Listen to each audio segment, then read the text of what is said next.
Hey, Steven. How's your summer? Oh, you don't want to talk to me now? I mean, it's our last year together, bud. Hit me. Do it, hit! Hey, that's enough. Hey, what the hell? Let me go! Apologize. I'm sorry, Steven. Okay? What's that guy's deal?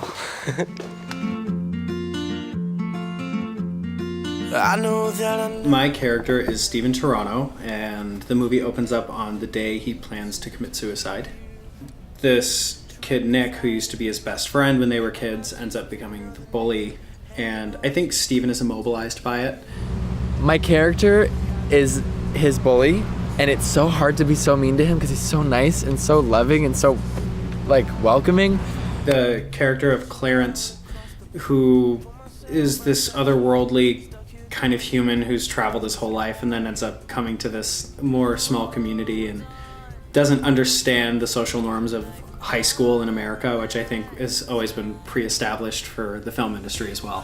When I meet Steven, played by Garrett Clayton, I just befriend him in a regular way that Clarence would, and to Steven, that's something out of his world that he's not used to at all. Always at the heart of it was the story and the main characters, which was the friendship between Steven and Clarence.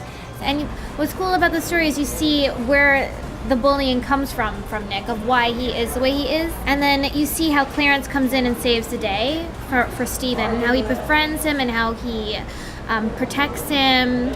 Jordan plays Nick, bullies Steven every day, and he, just pushing Steven. And that's where I think Clarence comes in to save Steven. And also the point of the story is someone reaching out and trying to connect and get him to open up. A lot of people put up facades, so this touches on everything behind the closed doors. And I feel like everyone has a character that they will relate to and grab onto that story.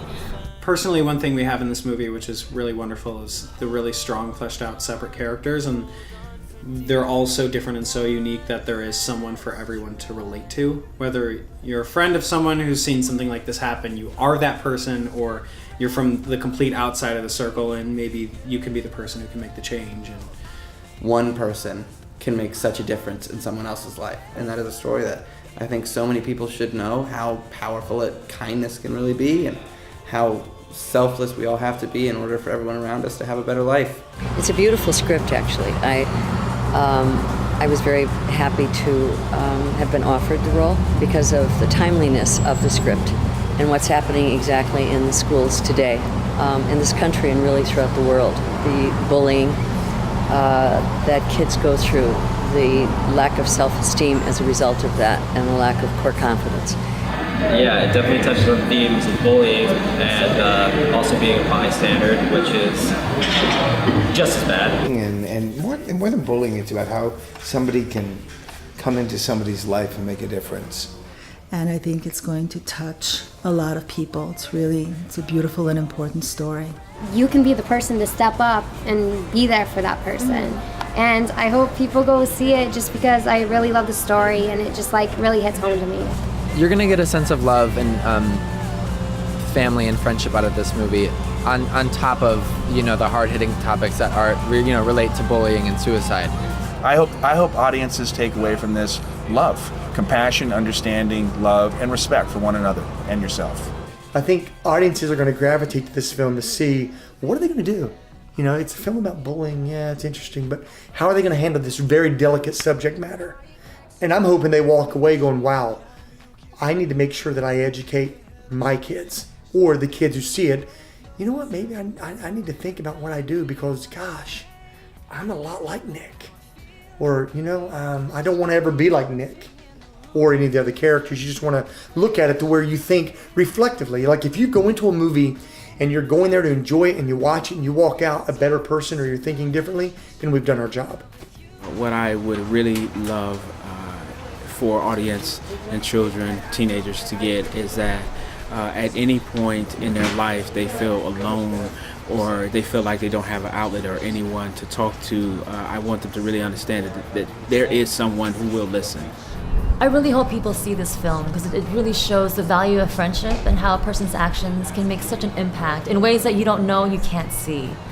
I want people to watch this and leave feeling inspired, moved, and moved to do something, to make a positive change in somebody's life, in their own lives. Maybe somebody who was considering suicide would go and see this film and think differently when they leave. They'll reconsider, but it's definitely a must-see. And the moral of the story, I believe, is communication and compassion and understanding and community. To be there for one another. I think that's a very important moral of a lot of the story. Life is tough. We can't do this by ourselves. But if we can somehow save one life or keep one kid from committing suicide or going down that path, that in and of itself is worth all of the work that we put in. If you see someone who needs help, or if you need it, don't feel scared to reach out, or whether you're on the outside of it or you're experiencing it, because living alone with it is more of a purgatory than anything else.